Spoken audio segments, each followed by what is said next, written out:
थाना कटंगी क्षेत्र के ग्राम जाम स्थित सार्वजनिक हनुमान मंदिर में 16-17 मार्च की दरमियानी रात आग लगने की घटना का पुलिस ने आज खुलासा कर दिया है। इस संबंध में थाना कटंगी में अपराध क्रमांक 97/2026 धारा 298 बीएनएस के तहत अज्ञात आरोपी के विरुद्ध प्रकरण दर्ज कर जांच शुरू की गई थी। घटना की गंभीरता और संवेदनशीलता को देखते हुए वरिष्ठ अधिकारियों के निर्देश पर 3 विशेष टीमों का गठन किया गया।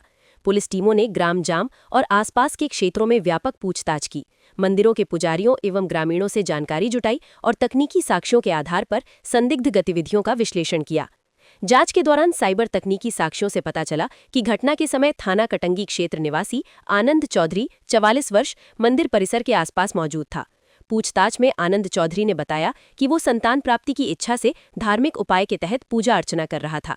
इसके लिए उसने चित्रकूट के एक पंडित से परामर्श लिया था, जिन्होंने विशेष विधि से रात में हनुमान मंदिर में दीपक जलाने की सलाह दी थी।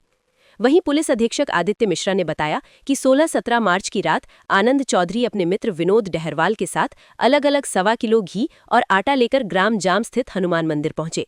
दोनों ने आटे और घी से बने दीपक मंदिर में जलाकर हनुमान जी के समक्ष पूजा अर्चना की और वहां से चले गए। बाद में मंदिर में आग लगने की घटना सामने आई, जिसकी पुलिस द्वारा छानबीन कर वैज्ञानिक और तकनीकी साक्ष्यों के आधार पर जांच किया गया। समस्त क्षेत्र की सीसीटीवी फुटेज निकाला गया, जिसमें साक्ष्यों के आधार पर दोनों व्यक्तियों से पूछताछ किया गया तो उक्त बात सामने आई, जहां पुलिस अधीक्षक आदित्य मिश्रा द्वारा ये घटना इत्तेफाक से होना बताया गया। वहीं पुलिस ने आम नागरिकों से अपील की है कि सोशल मीडिया पर किसी भी प्रकार की अप्रामाणिक, भ्रामक या सांप्रदायिक सौहार्द बिगाड़ने वाली सामग्री साझा न करें। ऐसा करने वालों के खिलाफ सख्त कानूनी कार्यवाही की जाएगी। दो बारी मंदिर के पास जंगल में जो 2 बॉडी मिली थी, एक महिला की, एक पुरुष की, उसमें 2-3 तथ्य अभी तक के सामने आए हैं। ये मूलतः निवासी तो बारी मंदिर में जो पुरुष हैं वो यहाँ पर बारी मंदिर में पहले पूजा का भी काम करते थे, कुछ साफ सफाई का भी काम करते थे, पर पिछले 6-7 महीने से यहाँ पर नहीं थे। गुजरात में एक शादीशुदा हैं, दोनों अलग अलग, पर अपने परिवार के साथ नहीं रहते हैं। ना जो महिला की जिनकी बॉडी मिली है ना ही पुरुष वो अलग रहते थे। गुजरात में दोनों साथ में कहना चाहिए तो लिव इन रिलेशनशिप में काफ़ी समय से रह रहे थे। आखिरी बार जिस दिन बॉडी मिली है उससे 24 घंटा पहले खैरागढ़ में जहाँ से बाइक उठाई थी, बाइक जो है उसी लड़के के नाम पर रजिस्टर्ड है। वो दोनों वहाँ से लेके निकले थे। बाइक में जो कपड़े मिले हैं प्रथम दृष्टि महिला के कपड़े प्रतीत हो रहे हैं। महिला की जहाँ पर बॉडी मिली थी वहाँ पर जो पुरुष है उसकी चप्पलें वहाँ पर मिली थी। महिला की बॉडी प्राइमा फेसी देखने पे ऐसा लगा था कि उसके सर पे किसी ने पत्थर मार के चोट पहुँचाई है, और जो पुरुष है उसकी बॉडी पे जब पीएमटी हुआ है तो किसी भी प्रकार की चोट का निशान नहीं मिला है, किसी भी प्रकार का कपड़े पे खून का निशान इत्यादि नहीं मिला है। पर वॉमिटिंग ज़रूर काफ़ी बड़ी मात्रा में उसके वहाँ पर हुई थी, और वो जो वॉमिटिंग का मटेरियल था, बट ये प्राइमा फेसी ऐसा होता है कि जब कोई पॉइजनस सब्सटेंस का इंजेक्शन होता है या इंजेस्ट कर लेता है तो वॉमिटिंग होती है, क्योंकि बॉडी का नेचुरल रिएक्शन रहता है उस चीज़ को बाहर निकालने का। तो एक्सक्रीटा और जो वॉमिटिंग वाला मटेरियल था उसको अभी हम लोग ने फॉरेंसिक लैब में भेजा है हर प्रकार के पॉइजन सब्सटेंस की जाँच के लिए। और उसमें महिला को क्योंकि सर पे चोट थी तो महिला के संबंध में अज्ञात के खिलाफ 302 का मामला भी पंजीबद्ध किया गया है, और अभी तक ऐसा समझ में आ रहा है कि शायद दोनों वहाँ पर उपस्थित थे। वहाँ का टावर डंप का भी जो एनालिसिस था वो हमने किया है, तो रात में और कोई फ़ोन जो है कोई ऑकवर्ड टाइम पे वहाँ पर चलते हुए नहीं मिल रहा है। जो दोनों जहाँ पर दोनों की बॉडीज मिली थी वो दोनों को सेंटर पॉइंट मान के हमने करीबन 500 मीटर का रेडियस बना के वहाँ पर 7 टीम्स लगाई थी, और एक बार पूरे उसका एनालिसिस करने की कोशिश की थी कि भाई कोई ऐसा सबूत मिल जाए या कोई ऐसी चीज़ मिले जो ऐसे समझ में आए कि वहाँ पर किसी ने किया है।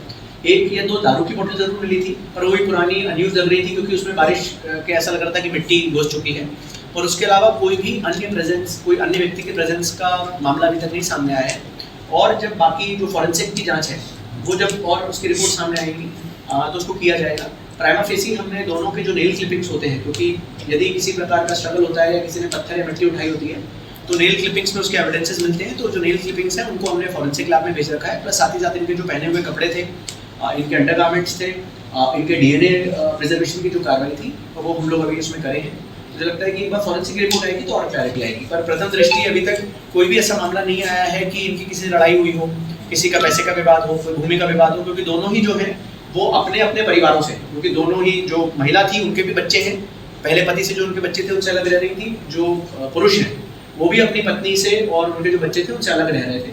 तो अभी प्राइमा फेसी इस प्रकार को कोई मोटिव नहीं समझ में आया है, पर एक संभावना ये हो सकती है कि पति पत्नी दोनों, मतलब जो लिव इन में रह रहे थे, पति पत्नी तो नहीं कहना चाहिए, पति पत्नी की तरह जो रह रहे थे जो काफ़ी समय से गुजरात में, ये लोग जब साथ में वापस आ रहे थे तो कुछ किसी बात पे लड़ाई हुई हो, तो शायद कुछ आपसी लड़ाई होने के चक्कर में महिला को सर पे चोट आई हो, जिसके कारण उसकी डेथ होने की संभावना है। जो पत्थर भी है वो भी महिला के जो बॉडी थी उसके पास ही में मिला था पत्थर, जिसमें ऐसा लगा था कि प्रथम दृष्टि उसमें ब्लड लगा हुआ है।